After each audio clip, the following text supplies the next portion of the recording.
The State of Crypto is presented by Tron, connecting the world to the power of cryptocurrency.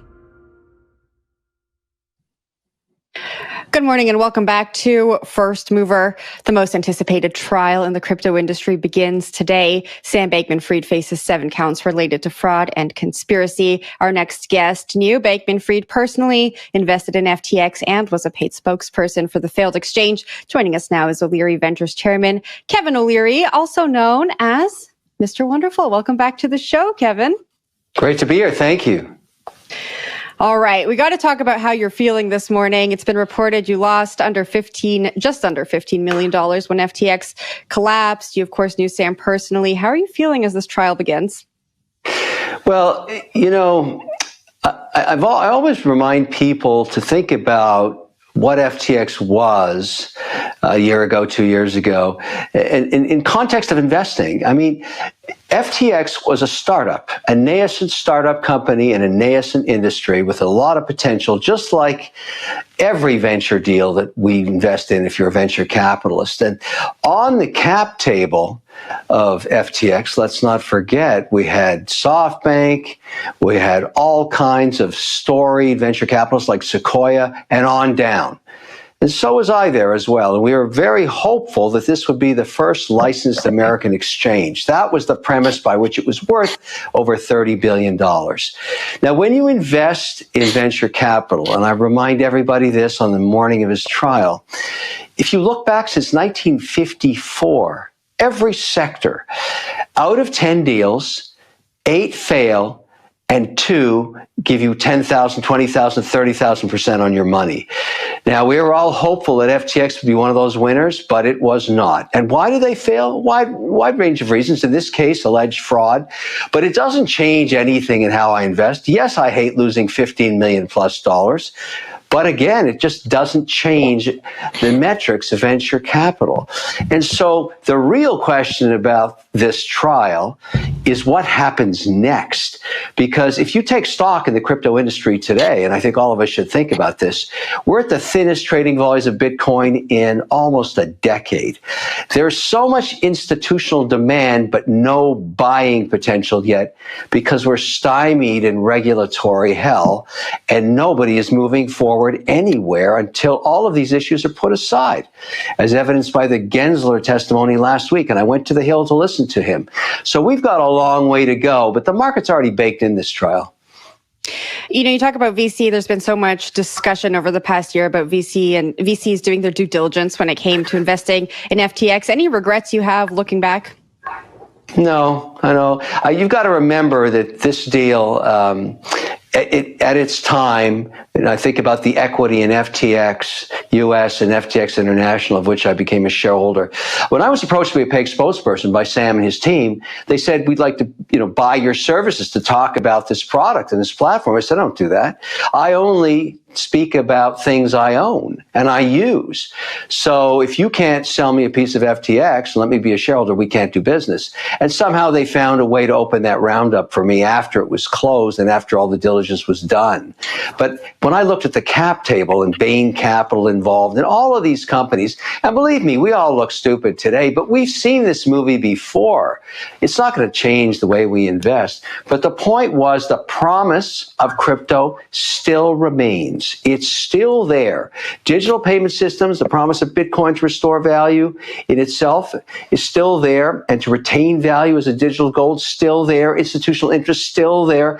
Nothing's changed because of FTX, and Binance is on its way out too.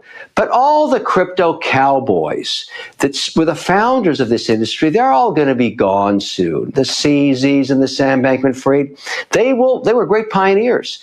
But now they just have arrows in their backs. And we'll look at the new generation of leaders. Even Coinbase, think about it, going into its 4th round of litigation with the SEC. They've lost the last 3. Now they can't become the platform for exchange for ETFs because, BlackRock and Fidelity can't launch an ETF because they were planning to use Coinbase. They can't because they're being sued by regulators. I keep looking at this as an investor with the promise. What's next? Where is the next exchange that's compliant, backed by capital, totally transparent on ownership, that the institutional market wants? Where is it going to emerge? Is it going to be Zurich? Is it going to be New York? Is it going to be London? Is it going to be Singapore? Or maybe, and this is what I'm so intrigued about, is it going to Abu Dhabi? You know, they haven't announced it yet, but I know with certainty there's a new exchange coming there called M2, backed by billions of dollars, a global franchise, totally transparent on its ownership, and 100% compliant with its regulator, the ADGM, and the offloading and onboarding of capital from one of the world's largest banks. Now, if that's coming, I'll invest in that. It's the next thing. It's going to probably sweep all of Binance's accounts because no institution is going to put money on that as it goes to zero.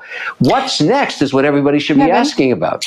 Except here, I kind of want to, I'm sorry, I just want to go into this thing about the cap table because you brought it up. Wasn't the problem, though, that everybody was just assuming whoever was on the cap, in other words, it was sort of like a snowball effect. Everyone just assumed somebody else did the due diligence. They figured they outsourced their assumptions here. Their assumption was that they could outsource the due diligence on this company. I don't have the resources as an individual investor, but Bain has the resources. Sequoia has the resources. But Sequoia is looking at this and say, well, you know what? Bain already did it. Bain's looking at, well, Sequoia already did it. Isn't that kind of how this was able to happen? That all these big investors, the smartest people we're told in the room, went in and put all their money, and they put their money assuming that everybody else did their due diligence when no one did it. Isn't that, and now you're talking about another exchange. I'm going to have to ask, did you do the due diligence on that one to say that this is the next thing? Because, hey, listen, this is, what we learned about with crypto is that there is a lot of fuddy-duddy stuff going around here. And it seems like nobody still is doing due diligence. That's not true. There was diligence done on FTX. You've got to remember in large cap deals, in fact, this happens with many, many venture deals, the lead who is actually pricing the deal usually starts with the due diligence. You still have the right to do your own. But at some point, as you go down the cap table of any deal, you've just described pretty well venture capital since 1950s.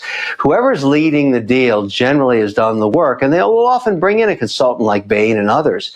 But you've got to remember, 80% of the time, these things fail for a wide range of reasons. It doesn't have to be alleged fraud. It can be market conditions, bad leadership, product failure, whatever it is. And so 8 out of 10 fail, but it doesn't change the investment metric. What was missing in FTX, which the promise was when you talk about other exchanges internationally, whichever market's going to emerge, is will the government be involved?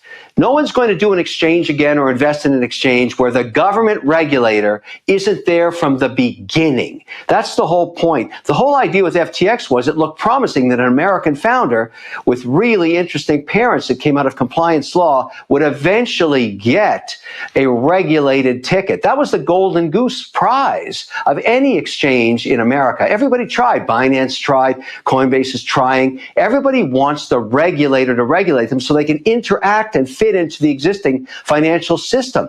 Well, that has not worked in America yet for a wide range of reasons. And now, no institution wants to put their money into it.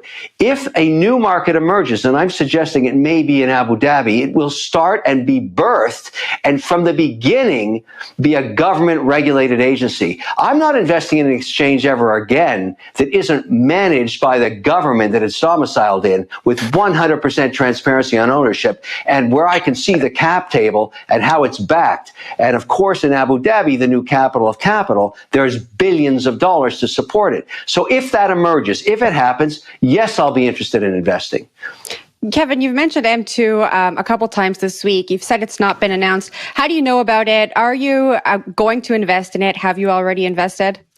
Have not invested. I travel the world constantly. I have been involved in crypto for quite a while. I'm a big believer in the promise of digital currencies and Bitcoin.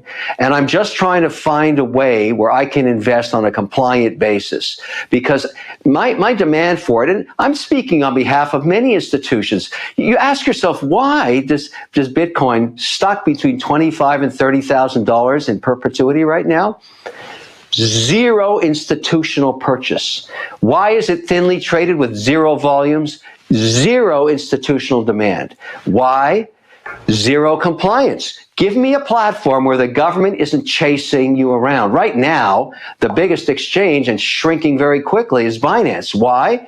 Who knows where CZ is? Look at all these charges against him and his platform. What institution wants to get involved in that? No institutions. And my whole point is the majority of the world's capital, even if we had a 1% allocation to Bitcoin on sovereign wealth, that would be $500 billion worth of demand. You want to see Bitcoin appreciate in value? It has to be on a compliant exchange, regulated and approved by the regulator in its jurisdiction. Now, is that going to be in the US? Doesn't look like it. Where's it going to be? You show me. Would it be London? I just gave you a list of jurisdictions that are moving compliance forward. I just happen to think right now, where is the fastest emerging capital of capital? It's Abu Dhabi. I'm optimistic. I am on my way there this afternoon to the region. I'm visiting with a whole bunch of other dignitaries. I'm starting in Qatar. Now, do you know why? Because the amount of institutional capital there is growing immensely. And one of the categories and sectors they're interested in is crypto. I want to be part of that narrative. And yes, I want to be an investor. I am not an investor yet. I haven't been invited to invest, but I'm going to go plead my case. I'm a huge believer that when we get this global exchange, it will have tremendous value because it'll be regulated. And I keep saying the word regulated, regulated, regulated. Isn't everybody getting bored of the situation we have here domestically? Everybody being sued into oblivion? Sorry, we're just running out of time. I just want to get one more question. Also, I think CZ would agree with you because my understanding is that he spends much of his time in Dubai. So it seems like you're both looking at the same region. But quickly and finally, one of the problems with FTX is that, there was just everybody sort of bought into it, right? Like nobody really questioned Sam. This was true, as we mentioned before, across VC, across like the average crypto investor. Do you think people have really learned from this, or do you just think they'll just be like a next one and everyone will kind of like jump on the FOMO ship again? I actually think the market's baked in the whole FTX thing. It's been out there for over a year. Pretty well everybody knows what happened. This behemoth contest between CZ and Sam Bankman-Fried, you have to hand it to CZ. He won. He basically bankrupted FTX with that jam down of $550 million in FTT tokens that week in November. Everybody knows that story.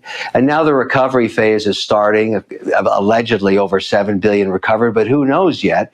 And all this litigation that's floating around. But CZ's victory was short-lived. It wasn't long before he was slammed with all kinds of litigation from the government, and that is never good for institutions.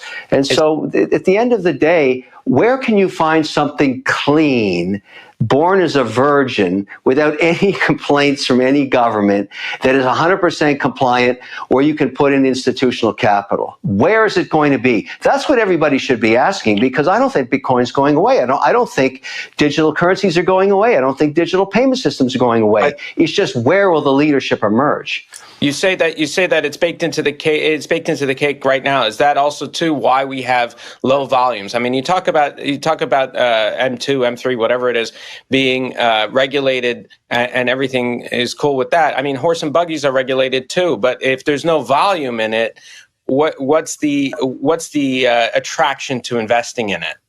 Okay, so here's why you should consider Bitcoin as an investment.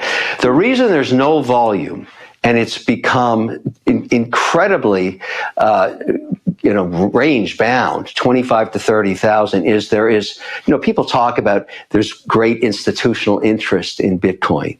No, there isn't. They don't own any of it. And they're not going to own it while Gensler's suing everybody. And why is there no Bitcoin spot with the underlying being Bitcoin itself? Because there's nowhere to put it in America. You can't, what exchange could you put it on? You're going to use Coinbase? You can't.